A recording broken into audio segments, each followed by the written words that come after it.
नरेंद्र मोदी श्री नरेंद्र मोदी जी नरेंद्र मोदी जी को बीजेपी के सबसे long serving PM, India second longest serving prime minister, जो वादा करते हैं सामान्य व्यक्ति हवाई चप्पल पहन करके घूमता है, वो मुझे हवाई जहाज में दिखना चाहिए और भूल जाते हैं। भारत में 2019 से 22 के बीच सबसे ज्यादा फ्लाइट टिकट्स के दामों की बढ़ोतरी हुई। लोग इन पर विश्वास करते हैं मैं आज वादा करता हूँ और उसका उल्टा हो जाता है। पेट्रोल इतना महंगा कर दिया है ना, पूछो मत, सबका हालत खराब है। आज वही मोदी और उनकी पार्टी धीरे धीरे ट्रस्ट लूज करती जा रही क्या है। हो गया नरेंद्र मोदी को, क्या हो गया नरेंद्र मोदी के मैजिक को। 2024 में 400 पार सोचने वाले पूरा देश कह रहा है अब की बार आज दूसरी पार्टी पर डिपेंड है, क्योंकि 10 साल बाद पहली बार बहुमत के लिए वो एनडीए के सहयोगी दलों पर निर्भर रहेंगे। आइए आज की इस वीडियो में बीजेपी के झूठ और ट्रस्ट लूज की कहानी को जानते हैं।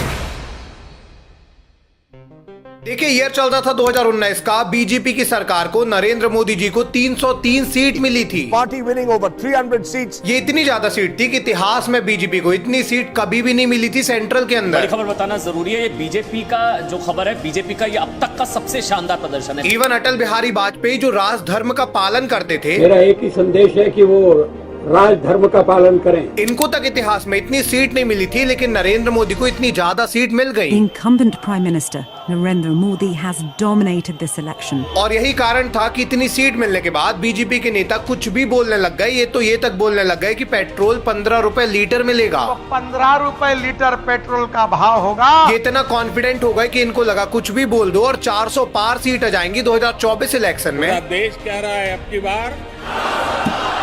बट 2024 का इलेक्शन आता है और 400 पार तो छोड़ो, 2014 और 2019 के बराबर भी इनकी सीट नहीं आती। Prime Minister has claimed victory in the country's election, but the performance of his party, the BJP, has fallen well short of expectation. आखिरकार इनको मिली जुली सरकार बनानी पड़ती है और बीजेपी को भी समझ में आता है कि उनका राइज नहीं, अब उनके क्रैश का समय आ गया है।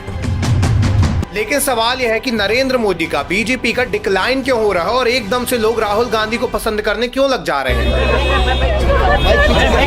क्या रीजन है जिसके चलते बीजेपी अपना ट्रस्ट खो चुकी है और 2019 के बाद ये लगातार नीचे ही गए हैं? देखिए, ये सारी चीजें समझने के लिए हमें 2012 में जाना होगा, जब बीजेपी की गवर्नमेंट सेंट्रल के अंदर नहीं थी। ये वो समय था जब नरेंद्र मोदी गुजरात के सीएम थे और ये अपनी स्पीचेस में आके कहते हैं कि यहाँ पे कांग्रेस ने बहुत ज्यादा रुपये को नीचे गिरा दिया है। नेपाल का रुपया नहीं गिरता है, बांग्लादेश की करेंसी नहीं गिरती है, पाकिस्तान की करेंसी नहीं गिरती, श्रीलंका की करेंसी नहीं गिरती। क्या कारण है हिंदुस्तान का रुपया पतला होता जा रहा है? इन्होंने बोला कि ऐसे ही रुपये नीचे नहीं आ जाता है, कांग्रेस ने रुपये को नीचे गिराया है और मोदी की गवर्नमेंट आएगी तो पैसा ऊपर जाएगा, नीचे नहीं गिरेगा। ऐसे नहीं होता मित्रों, मैं शासन में बैठा हूँ, मुझे मालूम है इस प्रकार से रुपया इतनी तेजी से गिर नहीं सकता। बट इसके बाद बीजेपी की गवर्नमेंट आती है 2014 के बाद, नरेंद्र मोदी पीएम बनते हैं देश के और रुपए सबसे लोएस्ट में पहुंच जाता है। Indian rupee surprisingly touched a fresh all-time low, even as it was expected to strengthen in the face of falling crude prices. ऐसे ही 2014 के पहले जब नरेंद्र मोदी पीएम नहीं थे तो ये आते हैं और कहते हैं कि दिल्ली की सरकार फेल हो गई है, पेट्रोल के दाम 70 रुपए पहुंच गए हैं। मैं आशा करूंगा कि प्रधानमंत्री जी देश की स्थिति को गंभीरता से ले और पेट्रोल के दाम बढ़ाए हैं उसको वापस करें।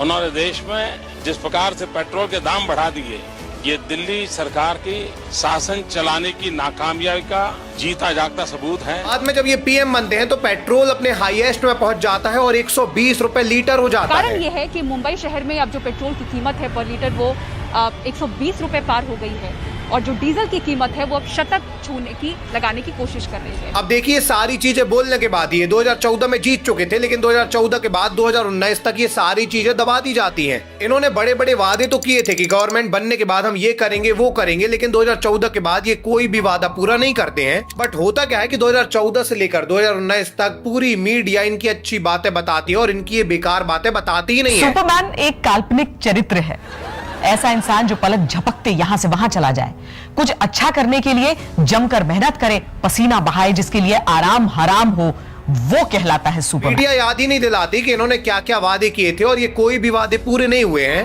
बट 2019 के बाद 2020 आता है और 2020 में कोविड आ जाता है। आपको बचाने के लिए संपूर्ण लॉकडाउन होने जा रहा है। कर पा रहे कोरोना वायरस भारत में भी पैर पसार रहा है। देखिए, जब कोविड आता है तो सभी लोग अपने घर में बैठ गए थे। इस समय इंटरनेट भी बूम हो चुका था और यही कारण था कि लोग अब टेलीविजन से मोबाइल पर शिफ्ट हो गए।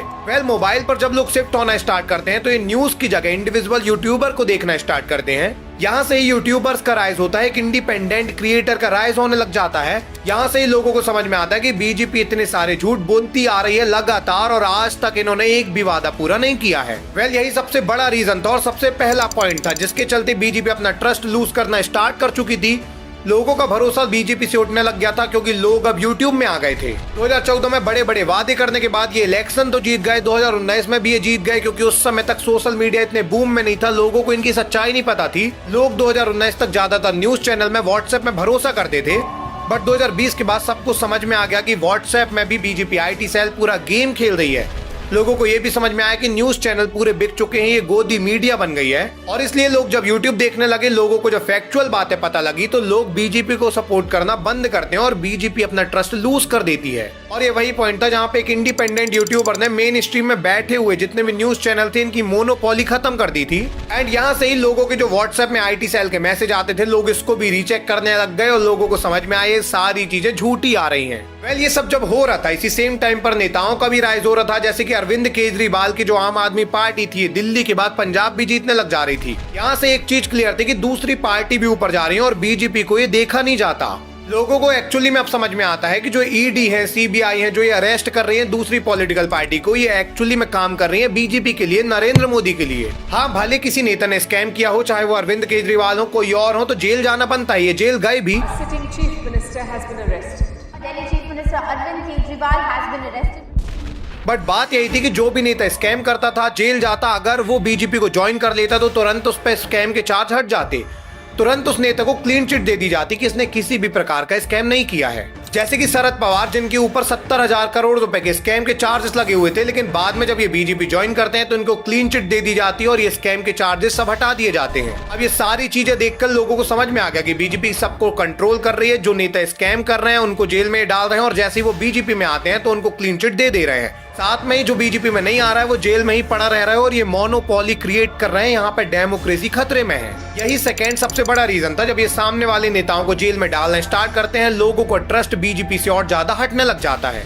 बट ये सारी चीजें बीजेपी की इमेज जितनी ज्यादा खराब नहीं कर रहे थे, ये दो लोग उससे ज्यादा इमेज खराब कर देते हैं। अंबानी अडानी, अंबानी अडानी। एक्चुअली में दो नाम अडानी और अंबानी ये लगातार बीजेपी से कनेक्ट रहते हैं और सामने वाली पार्टी भी इन्हीं को कहती है कि बीजेपी को ये फंड करते हैं। और इसका रीजन जो है कि इनके कनेक्शन बीजेपी से बताए जाते हैं, इसका रीजन नरेंद्र मोदी है। एक्चुअली में नरेंद्र मोदी ने 2017 में बोला था कि जो भी आम लोग हैं जो हवाई चप्पल पहनते हैं, मैं उनको हवाई जहाज में बैठालना चाहता हूँ, इतने रेट गिराना चाहता हूँ। मेरा तो सपना है कि हवाई जहाज में कौन लोग बैठने चाहिए। ये जो एक बना हुआ है ना, बड़े बाबू, बड़े बड़े लोग, धनी लोग, ये दुनिया उन्हीं के लिए है।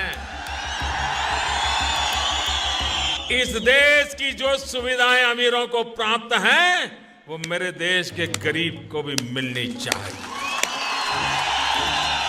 जो सामान्य व्यक्ति हवाई चप्पल पहन करके घूमता है, वो मुझे हवाई जहाज में दिखना चाहिए। ये मेरा सपना। इनकी स्पीच के कुछ समय बाद पता चलता है कि इन्होंने मेजर जो एयरपोर्ट है अडानी को बेच दिए हैं। अडानी ग्रुप के पास अब मुंबई एयरपोर्ट का भी मालिकाना हक आ गया है। रूल बदला गया और अडानी जी को 6 एयरपोर्ट दिए गए। अब ऐसे में ये कह रहे थे कि मैं एयरप्लेन के जो है रेट कम कर दूंगा, सभी लोग उसमें घूम पाएंगे, लेकिन दूसरी तरफ इनका रेट इतना ज्यादा हाई हो गया, प्राइवेट में इन्होंने बेच दिया उसके चलते कि अब इसमें नॉर्मल लोग तो छोड़ो, मिडिल क्लास भी एयरप्लेन में अब नहीं चल पा रहे हैं। भारत में 2019 से 22 के बीच सबसे ज्यादा फ्लाइट टिकट्स के दामों की बढ़ोतरी हुई। अगर आप 10 एशिया पैसिफिक कंट्रीज को कंपेयर करें तो इन 10 कंट्रीज में से भारत में सबसे ज्यादा फ्लाइट टिकट्स की दामों की बढ़ोतरी। प्राइवेटाइजेशन होने के बाद एरोप्लेन का प्राइस इतना ज्यादा बढ़ गया है कि सिर्फ इसमें रिच लोग बस बैठ पा रहे हैं। बाद में राहुल गांधी भी पार्लियामेंट में आते हैं और बताते हैं कि क्या रिलेशन है मोदी जी के और अडानी के। इनका हिंदुस्तान के प्रधानमंत्री के साथ क्या रिश्ता है और कैसा रिश्ता है, देश जानना चाहता है। तो देश जानना चाहता है। ये देखिए रिश्ता, ये देख लीजिए। अब जब ये अडानी अंबानी की बात बाहर आती है तो सबको ये भी समझ में आ जाता है कि मोदी जी अडानी अंबानी से कनेक्टेड हैं। सबको ये समझ में आ जाता है कि ये लगातार उनको फायदा करा रहे हैं और लगातार ये बड़े लोगों के लिए ही काम कर रहे हैं। यही एक और रीजन निकल के आता है जिसके चलते बीजेपी अपना ट्रस्ट लूज करती जाती है और इसके बाद नरेंद्र मोदी से भी लोगों को भरोसा उठने लग जाता है। बाद में 2024 जब आता है तो यहाँ पे क्या होता है कि नरेंद्र मोदी इलेक्शन से पहले इनॉग्रेशन कर देते हैं राम मंदिर का। प्रधानमंत्री नरेंद्र मोदी आज सुबह 11:30 बजे अयोध्या पहुंचने वाले हैं। सुबह 9:30 बजे राजधानी दिल्ली से वो प्रस्थान करेंगे। 11:40 पर हनुमानगढ़ी मंदिर में 10 मिनट की पूजा अर्चना का कार्यक्रम रखा गया। देखिए 2024 के साल में अप्रैल में इलेक्शन होने थे और जनवरी के महीने में राम मंदिर का इनॉग्रेशन कर दिया गया। इस समय राम मंदिर पूरा बना भी नहीं था, इसके बाद भी इसको इनॉग्रेट किया गया ताकि नरेंद्र मोदी राम मंदिर की आड़ में इलेक्शन जीत सकें। ये सारी चीजें लोगों को समझ में ना भी आती, लेकिन राम मंदिर में आने से जो देश के शंकराचार्य थे मना कर देते हैं। दोस्तों, पुरी के शंकराचार्य स्वामी निश्चलानंद सरस्वती से जब पूछा गया कि आप राम मंदिर उद्घाटन में जाएंगे तो उन्होंने जवाब दिया कि जब पीएम मोदी रामलला की प्राण प्रतिष्ठा करेंगे तो फिर मैं वहां खड़े होकर क्या करूंगा, ताली बजाऊंगा क्या? अब देखिए, जब देश के शंकराचार्य राम मंदिर में नहीं जाते तो लोग यहाँ से भड़क जाते हैं और यहाँ पे बीजेपी की इमेज और नीचे जाती है। अब इन सारी चीजों से बीजेपी का क्रैश हो ही रहा था, वो नीचे जाते जा रहे थे, अपना ट्रस्ट लूज करते जा रहे थे। लेकिन एक और चीज आई सामने जिसके चलते लोग सामने वाली पार्टी को सपोर्ट करने लग गए और ये चीज थी राहुल गांधी का राइज होना। देश के कॉन्स्टिट्यूशन की रक्षा कर रहा हूँ, संविधान की रक्षा कर रहा हूँ, मैं लोकतंत्र की रक्षा कर रहा हूँ और मैं सच्चाई आपके सामने रखा।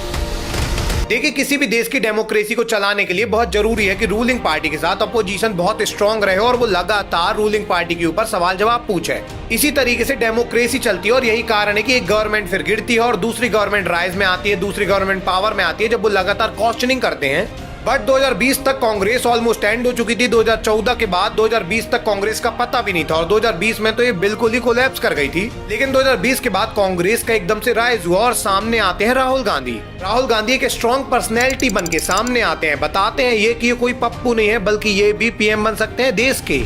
सबसे पहले भारत जोड़ो यात्रा करते हैं जिसकी स्पीचेस वायरल होती हैं। बिना किसी पीआर के राहुल गांधी बहुत ज्यादा पॉपुलर हो जाते हैं। पुलवामा के जो सैनिक थे उनके बच्चों के दिल में क्या हुआ मैं जानता हूँ, मेरे दिल में वही हुआ है। भारत जोड़ो यात्रा के बाद तो राहुल गांधी की एक अलग ही पर्सनैलिटी निकल के आती है। ये पर्सनैलिटी इतनी अच्छी थी कि इसके बाद बड़े बड़े देश के एजुकेटर, बड़े बड़े लोग हैं, बड़े बड़े एक्टर ये कहने लग गए थे कि राहुल गांधी भी पीएम बन सकते हैं। Rahul Gandhi has done has also been very impressive because there was a point where people were disrespecting things he was saying and things he was doing, and I think he's turned that around by working very hard in a very interesting way. अब अगर opposition strong नहीं होता तो लोग ना चाहते हुए भी भले ही बीजेपी का क्रैश होता, इसके बाद भी इनको जिताते क्योंकि सामने कोई नहीं था।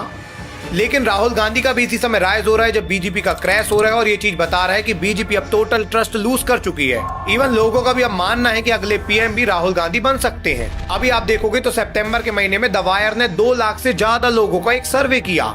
इस सर्वे में 46% लोगों का कहना था कि बीजेपी ने ईडी का, सीबीआई का मिसयूज किया है। लोग कह रहे थे कि जो भी गवर्नमेंट पावर में है ये सारी एजेंसीज का मिसयूज कर रही है और ये बहुत ही गलत है। 48% लोग कह रहे थे कि इंडियन डेमोक्रेसी अभी डेंजर में आ गई है बीजेपी जो कर रही है। ये सारी चीजें बता रही हैं कि over the period of time 2020 के बाद बीजेपी ने, नरेंद्र मोदी ने अपनी पूरी क्रेडिबिलिटी लूज की और ट्रस्ट भी अपना लूज किया है। लोग अभी बीजेपी को ज्यादा भरोसा नहीं दिखा रहे हैं और ये चीज हमें इलेक्शन में भी देखने को मिल रही है।